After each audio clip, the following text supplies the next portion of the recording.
Hi, my name is Jaye Sosa, and I'm a sales engineer at Dolby Laboratories. I'm also a board member at Women's Audio Mission and chair of the governance committee, and in my free time I also am a drummer. So WAM has kind of been in my life in these three big phases. First, when I was around 15 or 16, when I was still trying to figure out where I wanted to go in my audio and music career, I joined a local AES chapter in Southern California, and remember coming across a really cute WAM booth and remember speaking with a lot of wonderful staff members there.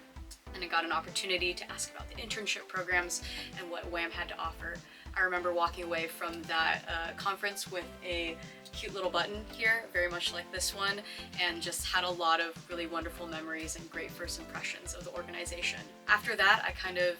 went and did my own thing, was trying to figure out what I wanted to do with my college degree in music technology, and then WAM really came back full force in its second phase in my senior year of college in 2019. WAM hosted this really awesome conference at Jungle Studios in New York City, WAMCon, New York, and that conference was so impactful to myself and a lot of my classmates, and I remember being so inspired by the group of speakers that was invited to WAMCon New York, and then many years later, now in my role at Dolby, getting approached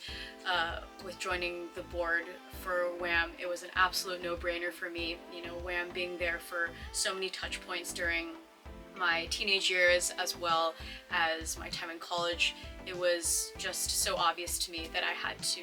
give my time and energy back to the organization that really remained consistent and was working tirelessly throughout this whole 10-year span of me trying to pursue my career in audio. I feel like WAM's community really embodies one of being truly non-judgmental and basically having a lack of an ego. I really truly believe that everyone should get an opportunity to try out this industry without fear of judgment, being questioned, or even have the pressure of committing to this industry as well. I think,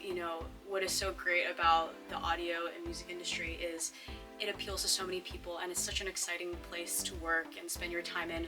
And if someone has an interest in spending a little bit of time there, wanting to take a class, wanting to learn a little bit more, they should have the freedom to do so and the resources as well as support to do all those things. So I really feel like WAM operates a bit like a silent tiger.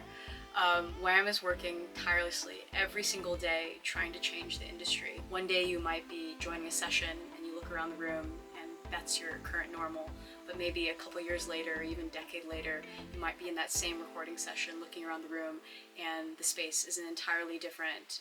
than what it used to be, and the folks occupying the room might be an entirely different makeup than it used to be, and I really feel like that's the work that WAM's really tirelessly trying to do, trying to change our new normal. I encourage everyone to get involved in WAM's community in any way, shape, or form, even small increments such as following WAM on social media, engaging in the posts, looking at the content that we're putting out. If joining a class or conference or even an internship seems really scary or daunting or too big of a step, that's okay. I think those things can come down the line, or they don't have to come down the line. If you're interested in kind of learning a little bit more, just being part of the community, there are tiny things that you can do to start surrounding yourself by the really wonderful community here at WAM, and just so grateful to be part of the board here at WAM.